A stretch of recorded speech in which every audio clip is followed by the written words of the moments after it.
선물이다라는 글을 썼는데요. 제가 한번 읽어드리겠습니다. 유대인의 성공 비결 중 하나는 부족함에 있다. 탈무드에는 가난한 가정의 아이들의 말에 귀를 기울여라. 지혜가 그들에게서 나올 것이다. 란 유명한 격언이 있다.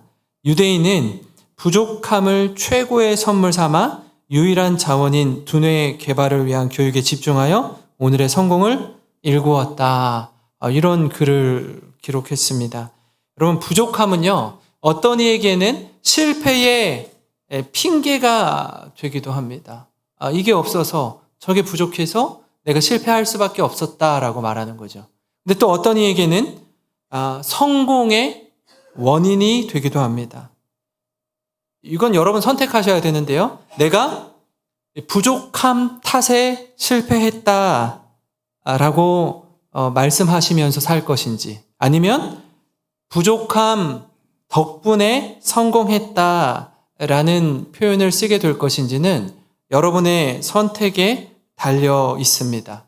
오늘 말씀은요, 이 바벨론 포로 생활을 마치고 귀환한 이스라엘 백성들에게 절대적으로 어렵고 힘든 상황을 마주하는 것입니다.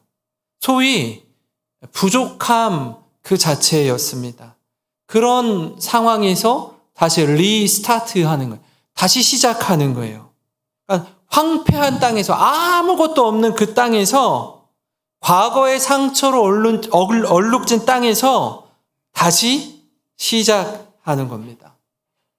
마치 이 코로나로 인해서 모든 기반이 다 무너진 상태, 온 세상이 다시 리셋되는 상태에서 하나하나 기업이고 교회고 학교고 모든 것들을 새로운 환경에 이거 어떻게 하면 돌파해 나갈 수 있을까 고민하고 고뇌하고 이걸 극복하려고 했던 노력과 시도들이 있잖아요. 모일 수가 없으니까, 출근할 수가 없으니까, 함께 모여 예배 드릴 수 없으니까 거기에 대한 대안들이 있지 않았습니까? 학교도 마찬가지죠.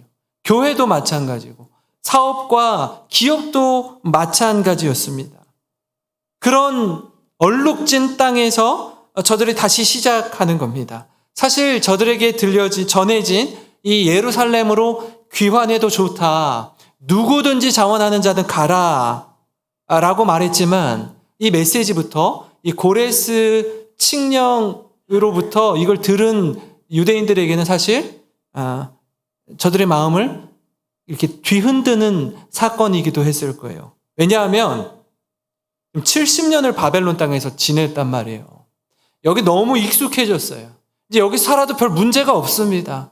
그냥 좋은 게 좋은 거예요. 그런데 충분히 적응하고 정착했는데 이 모든 걸 뒤로하고 다시 유대 땅으로 가라는 거예요. 가고 싶은 사람 가라. 그러면 가고 싶은 사람도 있고 가기 싫은 사람도 있어요. 가기 싫은 사람은 여기가 좋사오니 하는 사람이 바벨론에 머무는 거예요. 익숙합니다. 편해졌습니다. 오히려 가는 그 땅은 어떤 땅이죠? 황폐한 땅이에요. 아무것도 없어요. 처음부터 다시 시작해야 되는 땅입니다. 황폐한 예루살렘으로 다시 돌아가는 게 쉽지 않습니다. 그럼에도 불구하고 예루살렘으로 귀환한 이들이 있습니다. 그리고 바벨론 땅에 남은 이들이 있습니다. 여러분, 이 모습을 깊이 묵상하면 우리 인생 여정을 그대로 담아내고 있는 것 같아요. 어느 한 곳에 정착하고 머무는 게 쉽지 않은데 이제 여기가 너무 익숙해졌어요. 편안합니다. 기반이 다 닦여 있습니다. 그런데 다시 떠나라는 거예요. 목회자의 삶도 그렇습니다. 목회자가 되면 그 준비해야 될 3가지가 있다고 해요. 그 감리교의 창시자인 영국의 존 웨슬레가 목회자가 되려고 하는 사람들에게 늘 당부한 말이기도 합니다. 첫 번째는요, 늘 말씀을 전할 준비를 하고 있어라. 두 번째는요, 늘 이사갈 준비를 해라. 세 번째는요, 늘 죽을 준비를 해라. 이 3가지 준비를 하라라고 이야기를 했어요. 목회자뿐입니까? 이처럼 한 곳에 오래 머물 수 없는 직업을 가진 분들이 계시죠. 그죠? 군인이든 경찰이든 소방관이든 공공기관에서 근무하시는 분들이든 내가 몇 년 있으면 또 떠나야 되는 거예요. 늘 이사할 준비를 하고 계신 분들이 있습니다. 자녀들이 굉장히 어려워해요. 학교를 갔는데 친구를 사귀고 적응할 만하면 또 짐을 싸서 이사 가라고 해요. 아이들이 굉장히 어렵죠. 나그네 인생처럼 살아야 되는 겁니다. 한 곳에 오래 마음을 두고 머물기가 쉽지 않습니다. 그렇게 용기를 내어서 예루살렘으로 돌아왔어요. 와보니까 뚜껑을 열어보니까 아무것도 없어요. 황폐함 그 자체인 겁니다. 여기서 다시 시작해야 하는 거예요. 다시 일어서야 하는 겁니다. 여러분, 이처럼 고난 이후에 우리가 가장 먼저 해야 할 것은 뭐냐면 예배를 회복하는 겁니다. 예배를 회복하는 거예요. 이스라엘은 예배 공동체였습니다. 하나님을 예배하는 예배 공동체예요. 그런데 북쪽의 이스라엘과 남쪽의 유다가 멸망당한 이후에 모든 예배가 멈춰졌습니다. 하나님 없는 세상에서 살아가는 것 같았어요. 또 그런 상황에 점차 적응해 가기 시작하는 겁니다. 우리가 이 코로나를 지나면서 모든 교회들이, 절대 대부분의 교회들이 성도들 숫자가 많이 줄었어요. 말씀드렸잖아요. 10,000교회 이상이 문을 닫았다고. 나오지 않아요. 코로나를 지나면서 이 엄청난 위기 앞에서 많은 이들이 교회를 떠났습니다. 코로나가 지나고 자유롭게 예배할 수 있는 환경이 주어졌지만 돌아오지 않아요. 왜요? 익숙해져 버린 거예요. 예배드리지 않아도 어렵지 않고 불편하지 않고 오히려 자유롭게 느끼는 겁니다. 그런 상황에 적응하는 거예요. 유다 백성들도 마찬가지였습니다. 이 생활이 불편하지 않으면 바벨론에 사는 겁니다. 그 땅이 좋습니다. 기반이 다 닦여져 있습니다. 그러나 예루살렘으로 귀환한 유다 백성들, 이들은 다시 시작해야 되는 거예요. 오랜 시간 고난의 터널을 통과한 이후에 가장 먼저 하나님 백성으로서의 정체성을 회복하는 것, 그게 뭐예요? 예배 회복입니다. 이 회복은 예배로부터 시작됩니다. 3장 2절인데요. 요사닥의 아들 예수아와 그의 형제 제사장들과 스알디엘의 아들 스룹바벨과 그의 형제들이 다 일어나 이스라엘 하나님의 제단을 만들고 하나님의 사람 모세의 율법에 기록한 대로 번제를 그 위에서 드리려 할세. 귀환한 유다 백성이 가장 먼저 한 게 뭐라고요? 제단을 쌓고 번제를 드립니다.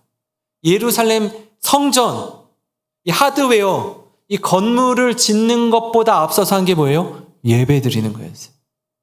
제사 지내는 것이었습니다. 번제는요, 이 피는 제단에 뿌리고 나머지 제물은 온전히 태워드리는 제사입니다. 번제는요, 하나님께 대한 온전한 헌신입니다. 번제는 우리의 죄사함을 받기 위한 제사입니다. 오늘 이 말씀을 통해서 우리가 확인할 수 있는 게 뭐죠? 귀환한 자들의 중심이 어디에 있는지를 알 수 있어요. 그렇게 귀환한 자들의 중심에는요, 이 제사장과 이 레위인과 그리고 아삽 자손이 있었습니다. 저들은 어떤 자들입니까? 모두 다 예배를 섬기는 자들이었어요. 예배의 중심에서 하나님을 예배하는데 예배를 돕는 자들이었다고요. 그들이 바벨론에서 떠나 예루살렘으로 귀환한 자들이었어요. 그리고 가장 먼저 한 게 뭐예요? 예배 드리는 거예요. 예배 드리는 겁니다. 가장 먼저 예배를 회복하기 원했습니다. 왜 그렇습니까? 예배가 살아야 우리의 영혼이 살기 때문입니다. 예배가 회복되어야 이스라엘이 회복되기 때문이에요. 이처럼 저들은 예배의 감격과 은혜에 대한 목마름, 갈망이 있었습니다. 4절 말씀을 보시면요. 기록된 대로 규례대로 초막절을 지켜 번제를 매일 정수대로 날마다 드리고, 그렇게 초막절을 지킵니다. 초막절이 뭐죠? 출애굽한 이스라엘 백성들이 광야 생활 가운데 지냈던, 텐트에서 지냈던, 초막에서 지냈던 그때 하나님은 어떻게 저들을 밤에는 불기둥으로, 낮에는 구름 기둥으로 인도해 주셨는지 서로 둘러앉아서 과거를 추억하며 이야기하면서 하나님이 우리를 이렇게 보호해 주셨어. 하나님이 우리를 이 광야 길 가운데 인도해 주셨어. 라고 나누는 겁니다. 그러니까 늘 텐트를 쳤다가 접었다가 쳤다가 접었다가 나그네 인생길을 보여주는 거예요. 우리는, 우리의 본향은 이 땅이 아니라, 가나안 땅도 아니라 저 천국 하늘에 있다라는 것을 계속해서 리마인드하는 겁니다. 기억하고 되뇌이고 세대에서 세대로 이어져서 이야기 나누는 거예요. 이 땅에서 영원히 살 수 없다라는 겁니다. 언젠가는 다 내려놓고 하나님께로 가야 합니다. 그렇기 때문에 여러분, 우리가 받은 게 있습니까? 우리가 소유한 게 있습니까? 이거 가지고 못 가요. 어떻게 해요? 받은 은혜들을 흘려 보내고 나누고 섬기는 자리까지 가는 것입니다. 예배의 회복은 우리 영혼의 회복이기도 합니다. 그래서 이 초막절을 통해 감사와 은혜를 나누는 겁니다. 예배를 통해서 논바닥 가뭄 쫙쫙 메마른 땅처럼 갈라져 있던 우리의 영혼에 하나님의 단비가 내리는 거예요. 충만한 은혜를 덧입는 겁니다. 그래서 그런 예배는 자연스럽게 기쁨으로 드리는 예배로 연결이 됩니다. 3장 5절 말씀을 우리 현대인의 성경으로 한번 같이 읽어보겠습니다. 시작. 그 후에 그들은 정규적으로 드리는 번제, 매월 초하루와 지정된 여호와의 모든 명절에 드리는 제사, 그리고 자진해서 기쁜 마음으로 바치는 예물을 여호와께 드렸다. 아멘. 여러분, 예배를 드림으로 우리의 영혼이 살아나는, 우리가 정말 감격하여 예배 드리는 것이 경험되어지는 겁니다. 봉사를 하는데, 헌신을 하는데 기쁜 거예요. 기쁨으로 하는 겁니다. 예배는요, 그렇게 우리를 새롭게 합니다. 예배가 회복되면 우리 삶이 회복됩니다. 예배가 회복이 되면 우리 마음이 부드러워져요.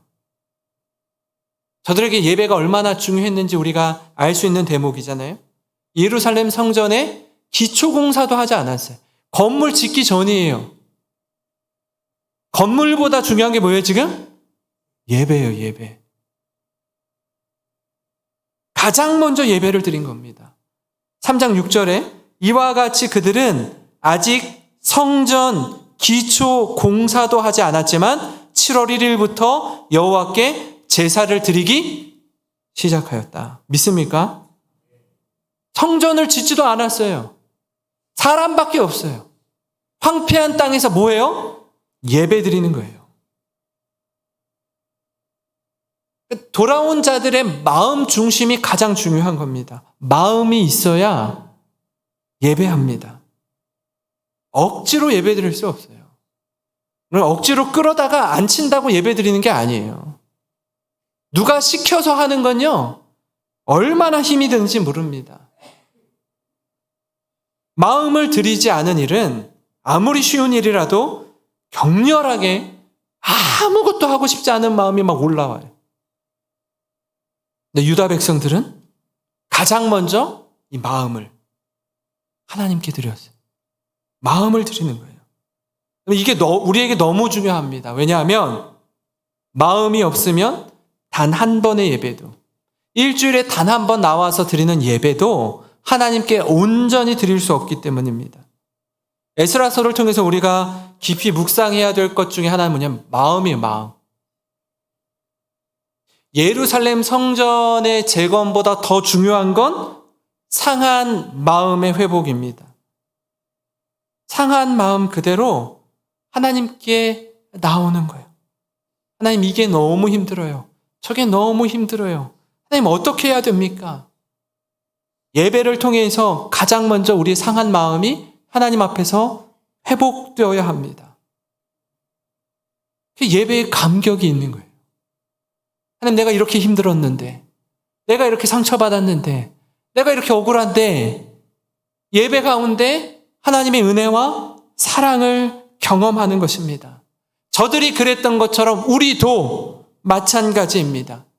이 마음이 회복되지 않으면 아무리 화려한 건물을 짓고 그 자리에서 예배를 드려도 아무 소용이 없어요. 껍데기뿐입니다. 화려한 박물관, 그 이상도 그 이하도 아닌 겁니다. 과거의 찬란한 영광을 뒤로하고 초라하게 무너져 내린 이 유럽과 미국 교회의 모습을 한번 기억해 보십시오. 관광지가 되어버렸어요. 박물관이 되어버렸습니다. 실제로 그 박물관 같이 되어버린 수백 년 동안 계속해서 지어진 그 교회 건물이 교회당에 주일날이 돼서 예배 드리는 사람을 보면 80대, 90대 노인들, 10명 이하의 노인들만 앉아서 예배 드리고 있어요. 아무도 없어요. 텅텅 비어 있어요. 누구로만 가득 차요? 관광객들로만 가득 차 있어요.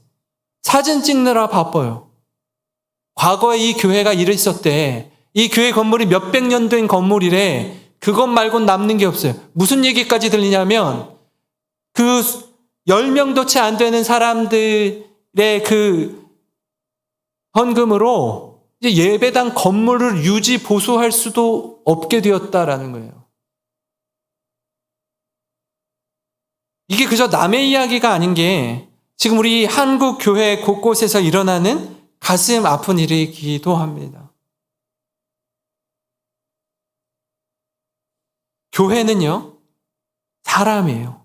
여기 계신 우리 성도님 한 분 한 분입니다. 예수 그리스도를 주로 고백하는 성도님들이 움직이는 교회입니다. 교회에 예수님을 믿는 성도가 없으면 이 교회는 그저 예배당으로 그칠 뿐입니다. 사랑하는 성도 여러분, 우리 가운데 고난을 통과하는 분이 계십니까? 또는 이미 고난의 터널을 지나온 분이 계십니까?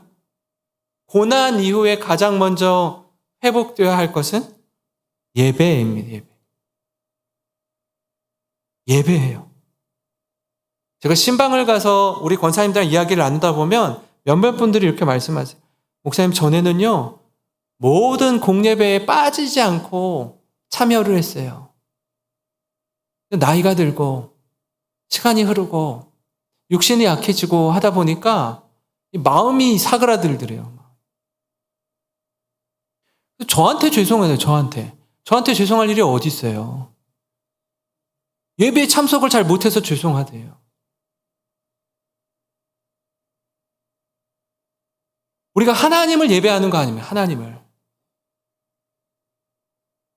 우리가 한 해를 갈무리하고 새해를 기대하는 마음으로 기도하며 준비할 때 이런 기도를 하시면 좋겠습니다. 하나님, 식어진 마음, 사그러들어버린 마음, 이 마음 가운데 불을 붙여주시고 내 삶의 예배를 회복하게 하여 주시옵소서. 예배의 감격을 누리게 하여 주시옵소서. 그래서 이 예배가 삶의 예배로 이어져서 우리가 속한 가정이 살아나고 직장이 살아나고 사업이 살아나고 공동체가 살아나기를 주님의 이름으로 축원합니다. 그래서 예배의 자리에 나오는 게 기쁘고 감격스럽고 은혜가 충만하고 이 기쁨이 우리와 함께하는 가족들에게, 사랑하는 이웃들에게 넘쳐 흐르기를 주님의 이름으로 축원합니다.